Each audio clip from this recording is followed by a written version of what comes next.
All right. Hello, everybody. Welcome back to our segment of Ask a Therapist. Today we have Rachel. She is one of our newest clinicians on staff. I'll let her introduce herself so that y'all can get to know her. Hi, I'm Rachel. I use she, her pronouns, and I am based here in Chicago. I am a new clinician. I graduated from Adler University last summer, with a dual degree, a master's in clinical mental health counseling and a master's in forensic mental health.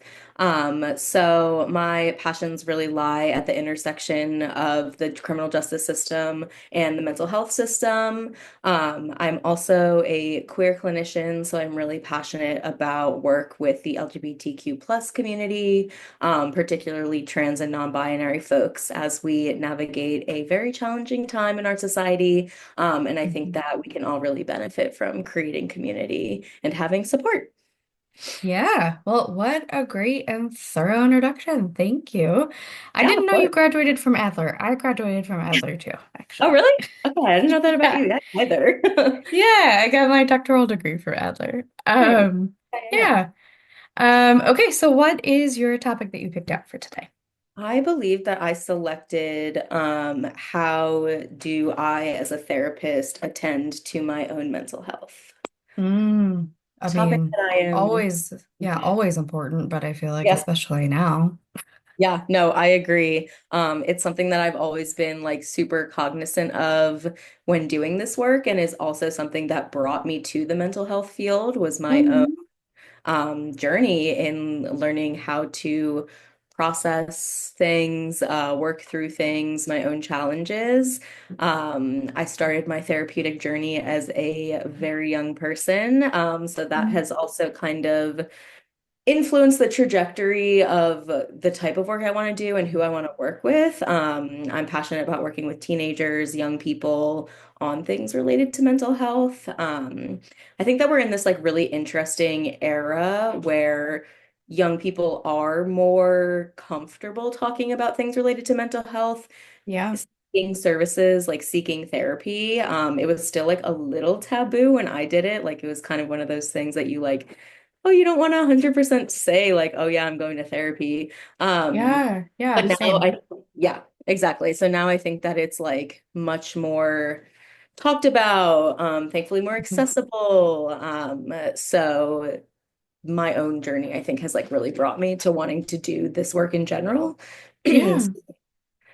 Oh, and then yeah, I guess like attending to my own mental health does look like me having my own personal therapist. I think it's really important Hmm. for therapists to be in therapy as well. Oh, yeah, yeah. Like we hold so much for other people, and it's important to make sure that we're keeping on top of how we're holding space for ourselves too. Right. So I love my therapist. We do a lot of great work together. She's definitely been like a very helpful support in my journey through graduate school, through entering this field. And it's helpful as a therapist to be able to talk very openly about your own mental health with another therapist. Um, Yeah, I yeah. love therapy. Yeah, yeah, I do too. It's been incredible, like personal and professional support. I think it's super important. Sorry, something just came up. Okay, there we go. It's super important to make sure that we're attending to ourselves and honestly that we're kind of putting our money where our mouth is. Like if we're expecting our clients to be genuine and authentic and engage with their resources and their own mental health, I think we should be doing that too first, actually, right? If not 100%. all the time, have already like at least already have experienced it in some way, if not continuing. Yeah. Um, because then how can we really Yeah. speak to people about living their best life and Oh, exactly. creating a version of themselves that serves them at this point in their life. No, exactly. I'm very like passionate about being a person who like practices what they preach. Yeah. Comes to like self-care, like I'm not just using that buzzword and talking the talk just to like appease my clients. It's also very much a practice that I try to uphold within myself. And I think also too, like learning my own ways of defining self-care has been really helpful because I think like Mm-hmm. buzzwords, right? Like we hear that term and we're like, oh, I have to go get my nails done, or like, oh, I should just take a hot Right. shower. And it's like, yeah, those things are great and lovely, but self-care also is beyond just those kind of like physical spa day Yeah. type kind of like fantasies that we sometimes think Yeah. about. Yeah, you like took the words right out of my mouth. I mean, it's more than just like getting your nails done and getting a facial. It can also be making sure all your doctor's appointments are scheduled out and you're actually attending to them, like making sure you're getting your blood work done. Like you said, like attending therapy, making sure if you're on medications or vitamins and supplements, making sure that they're all working the right way.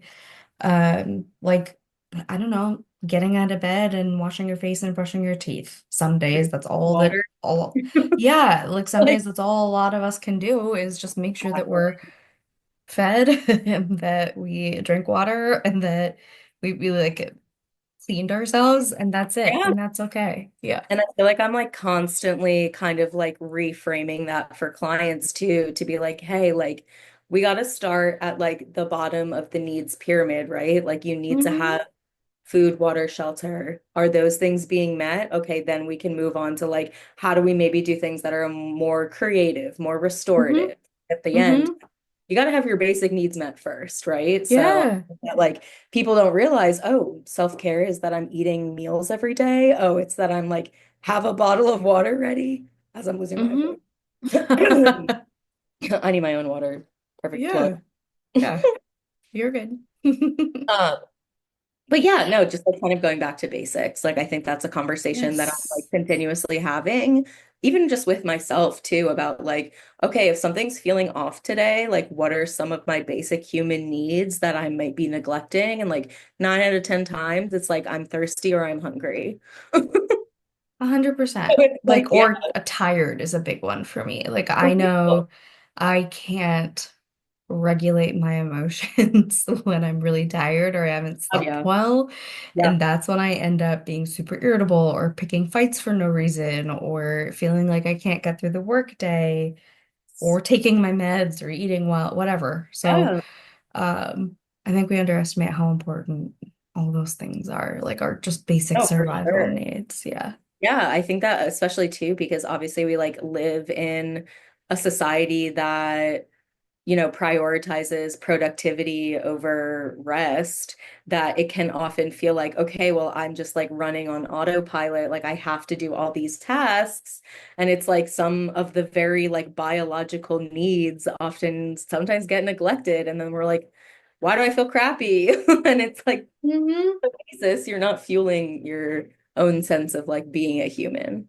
Right. And like to our listeners and potential clients out there, like I'm sure most of us do not have a perfect schedule down if that something like that even exists. It's always a work in progress. And so I guess I want to reiterate the point that we're also human. I know we're therapists and we present a certain way in the therapy room or the Zoom room, but it's a constant work in progress day to day, and self-care and taking care of your mental and physical health looks very different day to day. Yeah, Yeah. 100% single Yeah. day, its own unique challenge of what do I need to do to attend to who I am in this moment.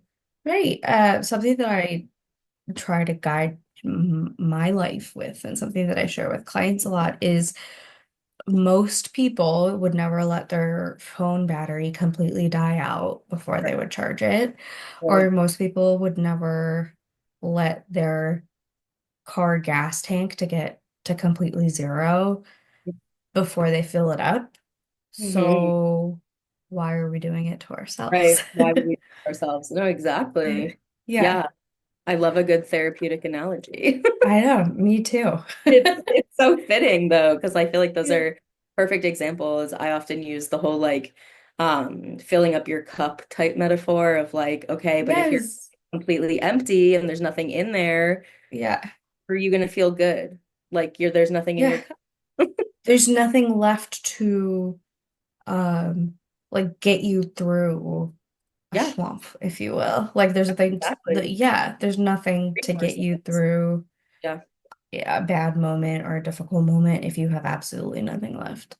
Yeah. Because if Yeah. everything's at zero, then that's an emergency. If your car stalls out in the middle of Right. the road because you have zero gas, like that's an emergency, that's crisis, and then we're just running on adrenaline. We're not We're um you're not the actually best. functioning. Yeah. Yeah, yeah, exactly. Yeah. No, exactly like Huh. that. Yeah. If there was one really important thing that you do for yourself, for your mental health, what would it be? Or what is it, I guess?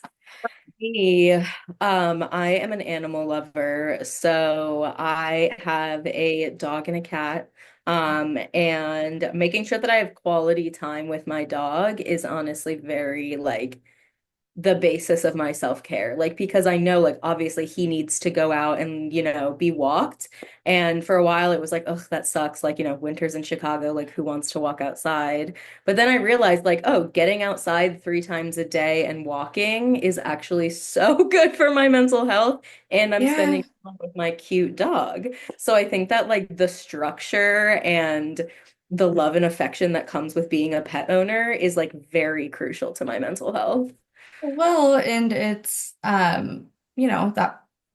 that animal depends on you for everything, and so it almost Right. keeps you a little like accountable Yeah, for doing those exactly. things too. Yeah, because it's like even on my like bad days where like I don't want to leave Yeah, the house, I don't want to, walk after you and pick up your poop. Like he doesn't know the difference. That's his yeah. daily life.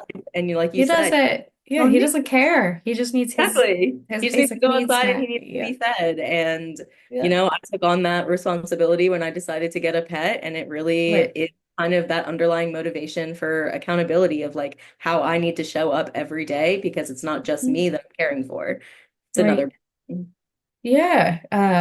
I'll share a couple of things that I do that I love too. Like it is a lot about getting fresh air. So even if I don't have time to go out and get a walk or whatever, I'll go stand out on my balcony for 5 minutes or just go like stand right outside my front door for 5 minutes and just breathe in fresh air. Or I will literally lay on the ground and stare at the ceiling for a couple minutes because it helps me feel grounded to the earth, to things around me.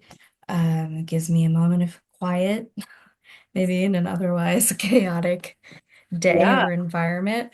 And it really just is the simple things. So I think, Yeah. Yeah. yeah, I think the theme of what we're talking about today is really when you're struggling to take care of yourself or you're struggling with your mental health, go back to the basics. Go Yes. back to the Yes. basic survival needs and go from there.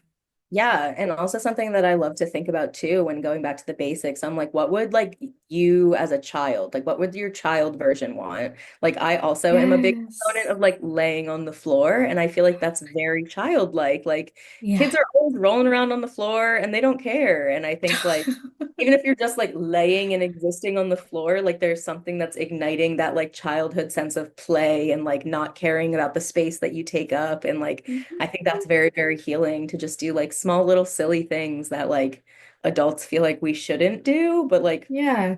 Or made us. rather that we've been conditioned not to Yeah, do for one exactly. reason or another. Yeah. Right. But it's like, Yeah. who's gonna tell you no? Yeah. Like you get to do what you want to Exactly. do in your space. Exactly. Yeah. Okay, well, let's stop there. I feel like Oh, if we could talk for hours on end about 100%. No, I self-care for really could. ourselves and people around us. Yes. Um, Maybe we can continue this in another time Yeah, or pick yeah. up different ways to do mental health and physical health self-care. Sure. But for today, we'll stop there. Cool. Hope our listeners got a little bit out of it. Yeah. I think Rachel has availability, so if you're interested in therapy, please reach out to her. She's awesome. And we'll see you next time on Ask a Therapist. Sounds good.